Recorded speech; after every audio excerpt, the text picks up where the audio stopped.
Hey gamers, and welcome to the board meeting. This is the continuation of my top 50 games of all time here. Today I'm covering games 20 through 11, so we are creeping ever so close to my top 10. But I tell you what, probably any of these games could have made my top 10 any day, and I probably wouldn't blink an eye. But this is where they landed, so let's get right into it at number 20. Number 20, Abyss. Abyss is another underwater themed game that makes my list. In Abyss, you will be collecting allies to help with recruiting watery lords, to use their influence to hopefully assist you in gaining the newly vacant Ocean Throne. Each of these lords will give you some unique power to help you gain new territories and victory points. The art in this game might be my favorite art out of any game, and to me, when a game looks good, it makes it that much better. Number 19, Space Base. Space Base is a dice chucking, rocket collecting, engine building game. In this game, the active player will roll the dice and gain whatever reward they get for those dice. Then they can purchase an upgrade card to add to their home base. What's great about this game is that the other non-active players also receive bonuses for the other players' rolls. And the more upgrades players get, the better rewards they will start getting on their turns, as well as other players' turns, until you are just getting massive amounts of money and points each turn. It is one of those games that the more I've played it, the more and more I have really started to enjoy it. Number 18, Ecos First Continent. In Ecos, players will be creating a new world in whichever fashion they want to. You will decide on which landscapes to create, different habitats to form, and which animals to populate this first continent with. All these decisions happen because of which cards you wish to play and use.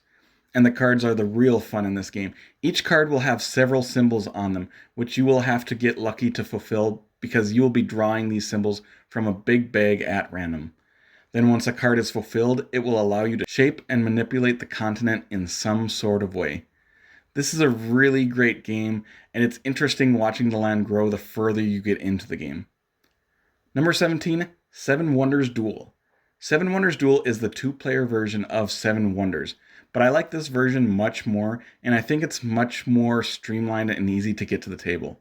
You'll be collecting cards and building up your civilization, like in the main game, but there are actually two instant win conditions that I rather enjoy. If the military track goes so far into the enemy territory, instant win. If you collect enough different science resources, instant win. I really like the tension and fast play of this game. Number 16, The Voyages of Marco Polo. Marco Polo is a dice worker placement game where players will take on the role of some traveler moving along the Silk Road. And first of all, it uses dice as workers, which I've already said a few times is a favorite mechanism of mine. But what makes me really love this game is that each character that players play as have some of the most powerful powers in any game I've ever played. Every character feels so overpowered and unbelievably broken, but the fact that every character feels like that means that the game is still really well balanced, and it's just so much fun to use their abilities. Number 15, It's a Wonderful World. It's a Wonderful World is a card drafting and engine building game about building up an empire. The game takes place over 4 rounds, which each round players will draft cards around the table, choosing cards to either try and build that project or recycle it for its resources to help build your other cards. At the beginning of this game, it feels like you're never going to be able to build much, but by the time the 4th round comes around, you are almost building every card in your hand. This game will reward those players that can plan properly and absolutely decimate a player who miscalculated the resources they need. I actually enjoy this game more as a 2-player or solo game rather than the 3 to 4-player game, because this game can definitely cause some analysis paralysis for certain people. Number 14, Gloomhaven. Gloomhaven is an absolutely huge game, and by far the biggest box game on this entire list. I remember going over to my friend's house to punch out all the pieces, and it took us an entire evening to punch everything out and organize it. It is a very fun, thinky dungeon crawl card game, where players will get different characters they will be leveling up, and each character plays completely different. My favorite part of this game is the timing mechanic that this game uses. You'll be losing your cards throughout the dungeon, and you must make it through before you have gone through all of your cards. This game could be much higher on the list if it was smaller and easier to get to the table, but I'm thinking the new small version, Gloomhaven Jaws of the Lion, might fix that for me. Number 13, Clank. I am throwing the original Clank and Clank Legacy into this spot. I really love both games, but Clank Legacy was simply amazing with the story element and pure fun of the game. Clank combines a board that you move around on with a deck building game. Players will be building up their decks and moving around the dungeon, all while trying to avoid the giant dragon that will be attacking. Every game of Clank ends with tension while a few players are trying to push their luck and gather up just a few more treasures before they try and escape the dragon's lair with all of their loot in tow. Number 12, Rajas of the Ganges.